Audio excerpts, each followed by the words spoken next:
Canada has formally announced support for Iran against the United States, delivering one of the most dramatic shocks to the Western alliance structure in modern history.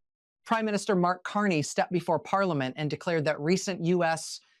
military actions against Iran were not valid under international law, and that Canada would provide defensive weapon systems and structured financial assistance to Tehran. In a single statement, Ottawa shifted the geopolitical landscape, placing President Donald Trump under extraordinary political, diplomatic, and economic pressure. Carney's announcement was direct and unapologetic. Canada, he said, would supply advanced radar systems, anti-drone platforms, electronic defense infrastructure, and cyber defense technology designed to protect Iranian civilian and critical infrastructure from further attacks. In addition, Ottawa would extend a multi-billion-dollar stabilization package structured as financial aid aimed at reconstruction and humanitarian resilience. The message was clear: Canada would not stand silent in the face of what it viewed as unilateral escalation. Before we break down how this unprecedented move is reshaping global alliances, shaking markets, dividing NATO, and placing President Trump in one of the most difficult positions of his presidency, make sure you hit that like button and subscribe to the channel. These deep geopolitical breakdowns explore how power shifts at the highest levels can redefine the global order, and you won't want to miss what happens next in this unfolding scenario. The reaction from Washington was immediate and intense. President Trump addressed the nation within hours, describing Canada's move as a serious and deeply disappointing action from a country that has long been one of our closest partners. Behind the scenes, emergency meetings were convened in the White House Situation Room. Defense officials, intelligence chiefs, and senior economic advisors gathered to evaluate the implications of a NATO ally openly supporting a state engaged in direct confrontation with the United States. At the Pentagon, military planners assessed how Canadian defensive systems could alter operational dynamics in the region. Even though Ottawa framed the equipment as purely defensive, advanced radar and anti-drone systems could complicate air operations, electronic warfare planning, and surveillance missions. The strategic ambiguity created new uncertainty. Defensive support in this context had consequences that extended well beyond humanitarian framing. Inside Congress, pressure mounted rapidly. Lawmakers demanded clarity. Some called for economic countermeasures against Canada. Others warned that retaliatory action could fracture North American stability at a time when unity was critical. Bipartisan hearings were proposed to examine the legal and security implications of Canada's decision. Meanwhile, NATO headquarters entered crisis mode. Emergency consultations were triggered under alliance procedures. The foundation of NATO relies on cohesion and shared strategic direction. Canada's divergence created an unprecedented fault line. European allies were suddenly forced into a delicate balancing act: publicly defend alliance unity while privately confronting the reality of open disagreement between two cornerstone members.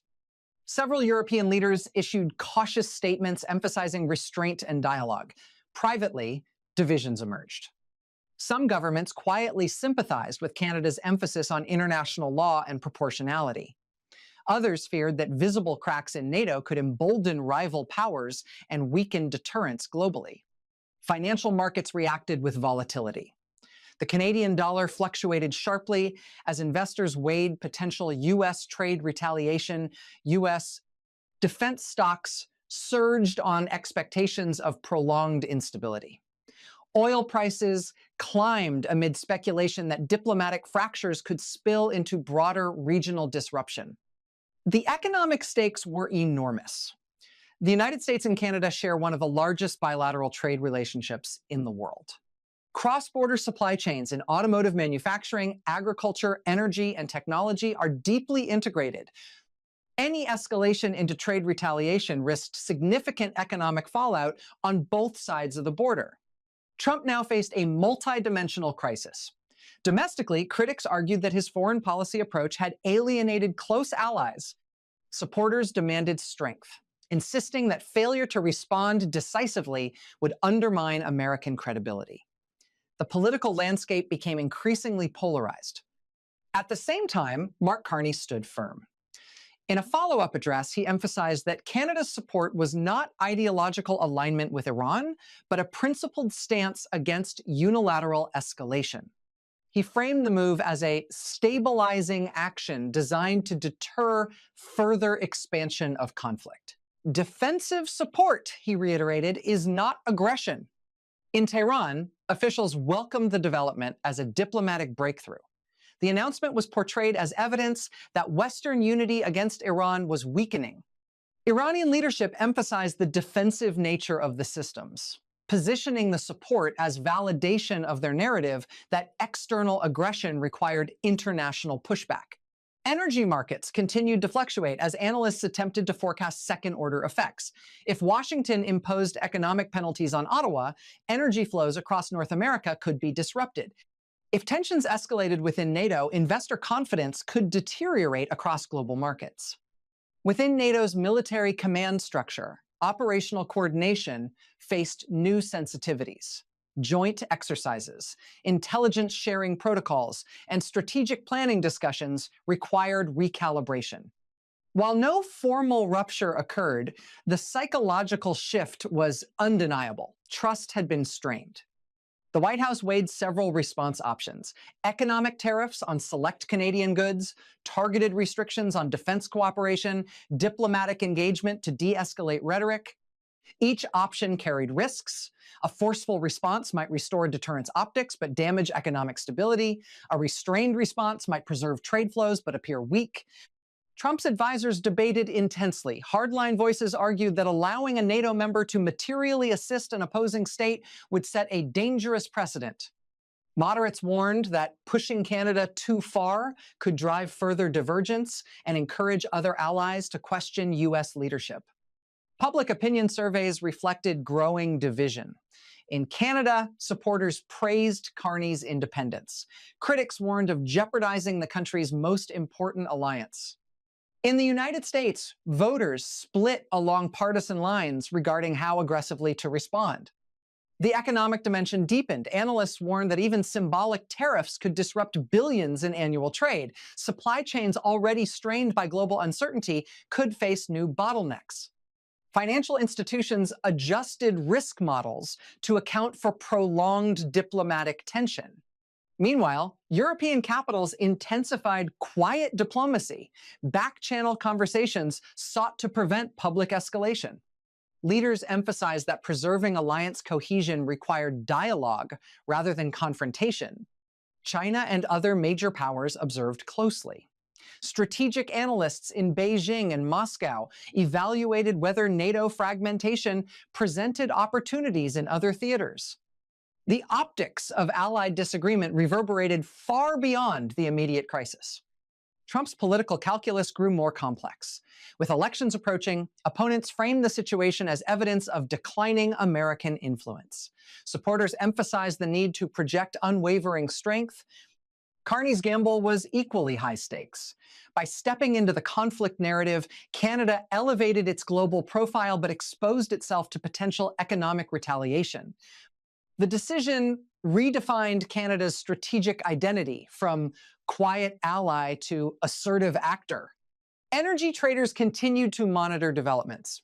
If alliance tensions triggered additional instability in shipping lanes or regional operations, oil and gas prices could surge further. The interconnectedness of geopolitics and markets became starkly visible. Within the Pentagon, scenario planning expanded. Contingencies accounted for potential Iranian deployment of Canadian-supplied defensive systems. Operational strategies adjusted accordingly. Diplomats on both sides recognized the gravity of the moment.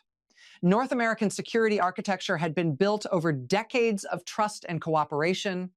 Allowing a policy disagreement to escalate into structural rupture would carry long-term consequences. As days passed, rhetoric moderated slightly. Trump emphasized that dialogue remained possible. Carney reiterated Canada's commitment to alliance frameworks while defending its independent stance. Behind closed doors, emergency diplomatic channels continued to operate. Senior officials from both governments held quiet discussions aimed at preventing a full breakdown in relations. Trade negotiators, military officers, and intelligence leaders worked simultaneously to ensure that tensions did not spiral beyond control. Yet uncertainty continued to dominate global headlines. Analysts debated whether this crisis represented a temporary dispute or the beginning of a deeper realignment within Western alliances. The core tension remained unresolved. Can an alliance withstand fundamental disagreement over war? This unfolding scenario reveals how quickly global power structures can shift when close partners diverge on critical issues. It underscores the fragility of consensus and the high stakes of leadership decisions during crisis. For President Trump, the pressure is immense, political, economic, and strategic. For Prime Minister Carney, the risks are equally profound. The world watches as two longtime allies navigate one of the most dramatic divergences in modern history. The outcome will determine not only the trajectory of their relationship, but the resilience of alliance systems across the globe. Stay tuned for further deep geopolitical analysis, and don't forget to like, comment, and subscribe to follow every major shift in global power dynamics